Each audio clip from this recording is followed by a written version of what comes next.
s'agit de dériver, donc pour la première fonction, on vous demande de dériver cosinus de 2x. Donc le principe, c'est je prends le 2, je le mets devant. Et donc la dérivée de cosinus, c'est moins sinus. Donc ça me donne comme dérivée moins 2 sinus de 2x. Pareil pour la deuxième fonction, moins 3 sinus de 4x plus pi sur 6. Donc je prends le 4, je le mets devant, et je dérive mon sinus. Donc ça devient cosinus de 4x plus pi sur 6. Le facteur moins 3, évidemment, je le mets devant. Donc ça me donne finalement moins 12 cosinus de 4x plus pi sur 6. Pour la suivante, pareil, le coefficient c'est 4. Donc je le mets devant. Et ensuite, je dérive cosinus, donc c'est moins sinus. Donc ça me donne moins 4 sinus de 4x plus pi sur 3. Et enfin, la dernière, le coefficient c'est 2. Donc je le mets devant. La dérivée de sinus, c'est cosinus, donc cosinus de 2x plus pi sur 4. Et le moins 2, le coefficient moins 2, je le mets devant. Donc ça me donne moins 4 cosinus de 2x plus pi sur 4. Maintenant, l'exercice 11. Donc pour la première, rien de très compliqué. C'est juste qu'il faut faire attention qu'on a un produit. Donc on prend bien la dérivée de cosinus t, donc moins sinus t, que je multiplie par v, donc par sinus t, plus u, donc cosinus t, fois la dérivée de v, la dérivée de sinus t, qui est cosinus t. Et donc ça me donne cosinus au carré de t moins sinus au carré de t. Pour la b, attention, on a une fonction t qui s'écrit moins 3 cosinus au carré. Donc c'est une fonction du type u au carré avec u qui est cosinus t. Donc u' ce sera moins sinus t. Et donc quand je dérive, attention, quand on dérive u au carré, ça va nous faire 2u' à la puissance 2 moins 1, donc à la puissance 1, donc sans puissance. Donc finalement, ça va me donner moins 3 fois 2, moins 6. U', on a dit, c'est moins sinus t, et u, c'est cosinus t. Donc ça me donne moins par moins plus, donc 6 sinus t, cosinus t. La petite c, on a encore une puissance 4. Donc là, c'est pareil, c'est u à la place du carré, c'est puissance 4. Donc ça va me donner 4 fois u', donc la u, ce serait dans ce cas-là sinus t, donc u', ce serait cosinus t, multiplié par u à la puissance 4 moins 3, donc à la puissance 3, et u ici, c'est sinus t, donc sinus t à la puissance 3. Et puis, pour la deuxième partie, j'ai cosinus 4t, donc le coefficient, c'est 4, je le mets devant.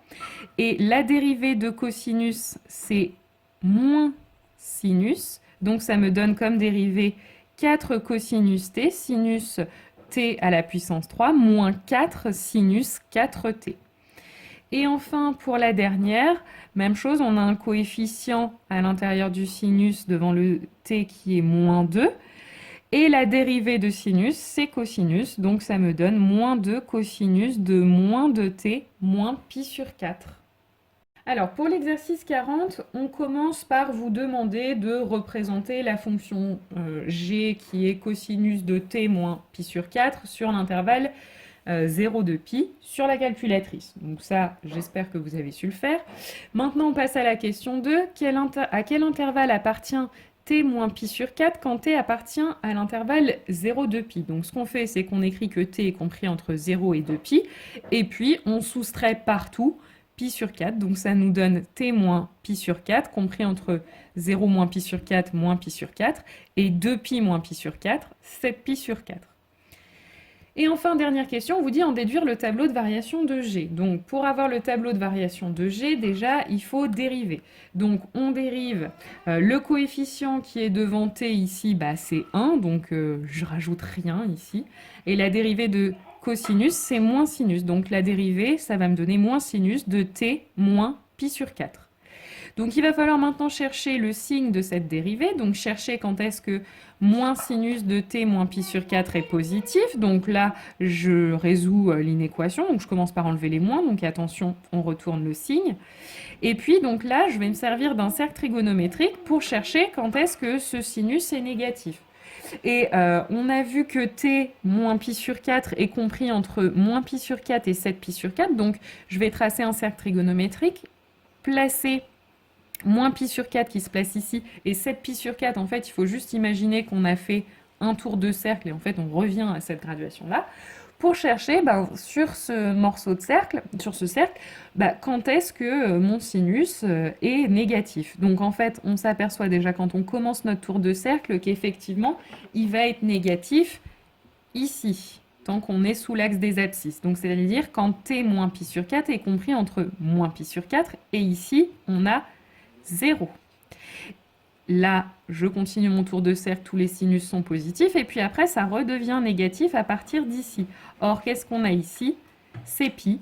Donc, ça va aussi être négatif quand t moins pi sur 4 est compris entre pi et 7 pi sur 4.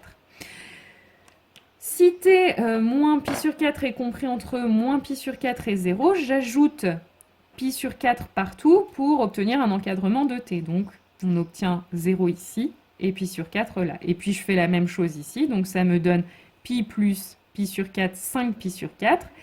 Et 7 pi sur 4 plus pi sur 4, ça me fait 2 pi. Donc finalement, j'obtiens ce tableau-là. Donc je place 0, 2 pi. Je place aussi mon pi sur 4 et mon 5 pi sur 4. Je sais qu'en ces valeurs-là, ma fonction g va être égale à 0.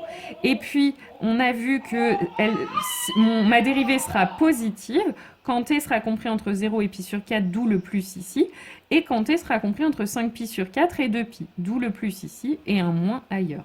Donc ma fonction g sera croissante, décroissante, puis croissante. Je n'ai plus qu'à remplacer t par 0, pi sur 4, 5 pi sur 4 et 2 pi pour obtenir les images. Alors quand on remplace t par 0, ça me fait cosinus de moins pi sur 4, cosinus de moins pi sur 4, ça fait moins racine de 2 sur 2. Quand je remplace t par pi sur 4, ça me fait cosinus du coup de 0.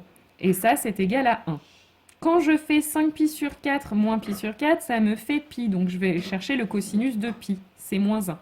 Et enfin, quand je remplace t par 2 pi, ça me fait 2 pi moins pi sur 4, 7 pi sur 4, qui se place ici aussi. Donc ce sera le même cosinus que moins pi sur 4, c'est-à-dire moins racine de 2 sur 2.